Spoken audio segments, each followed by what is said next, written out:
大家好，我是千麦，免责声明，这里所有的内容都是读来或者看来的，仅供参考，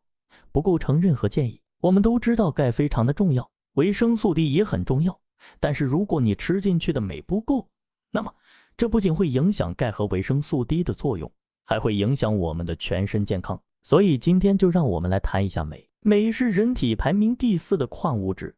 这是一种宏观矿物质。它是人体大量需要的矿物质，它和钙、钾是一样的。一旦镁通过食物补充剂或者是我们的皮肤进入身体里面，它就会被分解和释放，形成独特的镁离子。缺乏镁，人体的许多正常的功能都无法维持。我们都知道，人体就是一个巨大的精密化工厂，我们的身体里面时刻发生着各种化学反应。那么通常情况下，许多类型的化学反应需要在非常热或者是非常酸的情况下才可以进行，但是显然人体无法提供这样的极端环境，于是人体发展出了许多的化学中介，我们可以叫它镁，它可以让这些反应发生，但是不损害人体的脆弱的组织和器官。它所起到的作用就相当于我们日常生活中的各种中介，所以镁也是生命的基础。但是镁并不是单独发挥作用的，它还需要助手，也就是镁辅助因子来帮助控制化学反应的速度，告诉它什么时候开始或者什么时候应该停止活动。而矿物质镁，这是人体里面最常见的辅助因子之一，缺乏这些辅助因子，许多的化学反应就很容易失去控制。因此镁作为镁的助手，有点类似于激素所发挥的重要作用，虽然量很少，但是作用非常的大。如果生长激素分泌不足，你可能长不高；如果甲状腺激素缺乏，你的代谢率可能就会下降；如果出现胰岛素抵抗，你的血糖就会高。对于能量代谢，镁非常的重要。我们每天吃进去的许多碳水化合物、蛋白质、脂肪，人体把它们中的一部分变成了能量。人体需要能量，没有能量，我们这个巨大的机器就没有办法去运转。人体里面能量的最小单位就是 ATP， 又叫做三磷酸腺苷，但是 ATP 无法单独被利用。ATP 必须和镁离子结合才具有生物活性，你可以理解为 TP 就是人民币硬通货，镁就是人民币出厂之前盖的钢印，没有这个钢印，人民币就没有办法正常的流通。缺乏镁，人体就算产生了 ATP 也没有办法被利用，这相当于缺乏能量。你吃进去的碳水化合物、蛋白质、脂肪都被闲置了，被浪费了，无法发挥它们应有的价值。我们的身体是由细胞组成的，细胞是生命的基石，旧的细胞死亡，新的细胞替换，这个过程是不断重复的，时刻需要能量，不能出错。可是如果细胞缺乏能量，那细胞的所有功能都会受到影响。在身体的每个细胞里面，我们必须保持矿物质的适当平衡，从肌肉收缩到心脏跳动，再到神经冲动的传导，这些都离不开矿物质的正常流动。就像水流一样，如果我们任由水从高处往低处流，那么人类世界就有许多地方会缺水，会无法生存，而有的地方就会被大水淹没。所以我们发明了水泵和大坝。我们身体的细胞也是这样的，为了平衡细胞里面和细胞外面的矿物质，细胞上面也会有小型的泵站，这些小小的泵站需要镁来启动。例如镁的缺乏会损害细胞的内钾泵，钾会从细胞里面跑出去，通过尿液丢失，这可能会导致缺钾。因此如果缺钾的人对补钾治疗没有反应，那可能是因为镁的缺乏没有纠正。刚才所讲的那些都是发生在微观层面的事情，我们看不到也体会不到。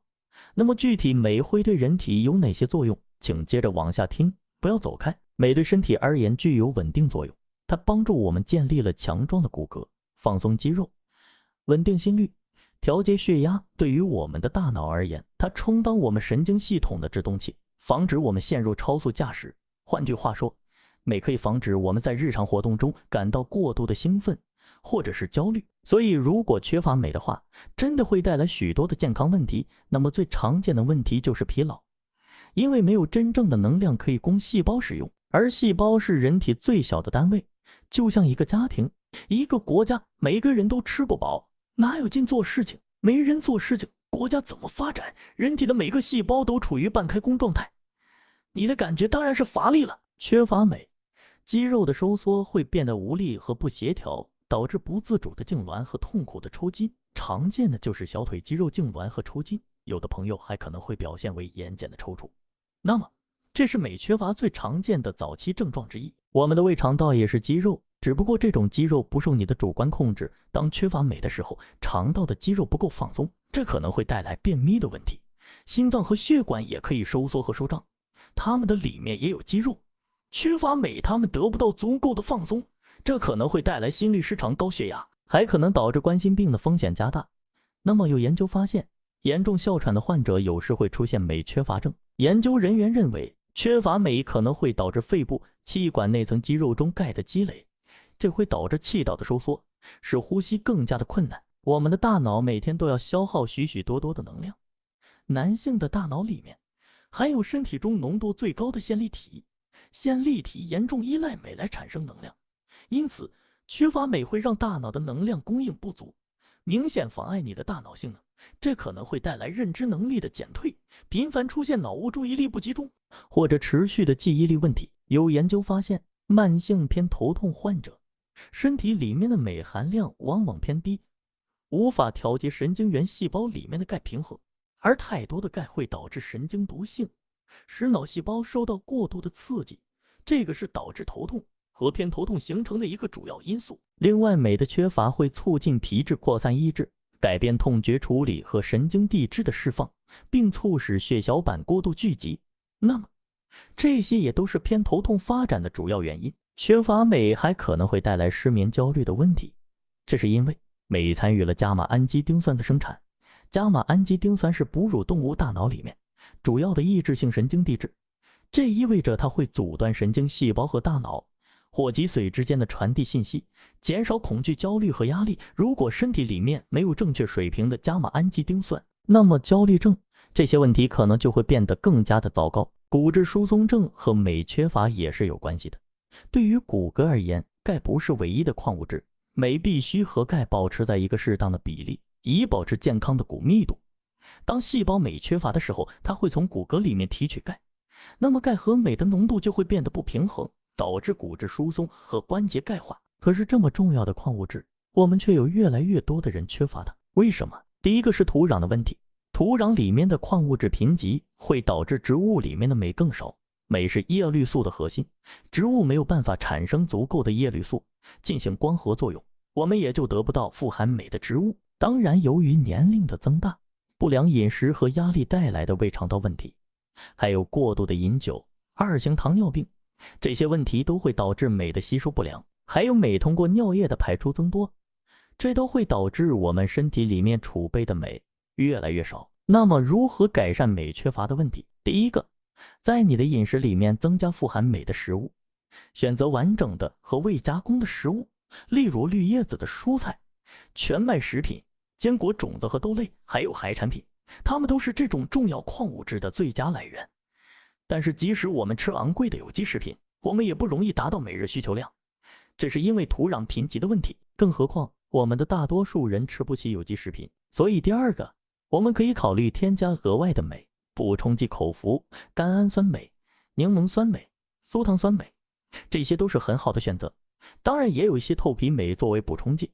例如氯化镁优，你还可以洗澡的时候加硫酸镁浸泡，使用起来也很方便。第三个，尽量少喝酒，不喝酒，减少咖啡因和苏打水的使用，因为酒精会干扰人体对维生素 D 还有其他基本营养物质的吸收，这反过来又会影响镁的吸收。咖啡因和苏打水也有同样的问题。第四个，减少慢性压力，这有助于减少人体对镁的消耗，同时还可以改善消化功能，增强胃酸的功能，进一步增强我们对镁的吸收。第五个，如果你正在使用利尿剂以及控制胃酸的药物，请和你的医生商量一下，能否调整一下药物。促进我们的健康不是一朝一夕的事情，需要我们持续关注，影响健康的方方面面。我来负责学习，你看视频理解就好。那么今天的内容到这里就结束了。如果你觉得有帮助，你可以关注我，订阅我的频道。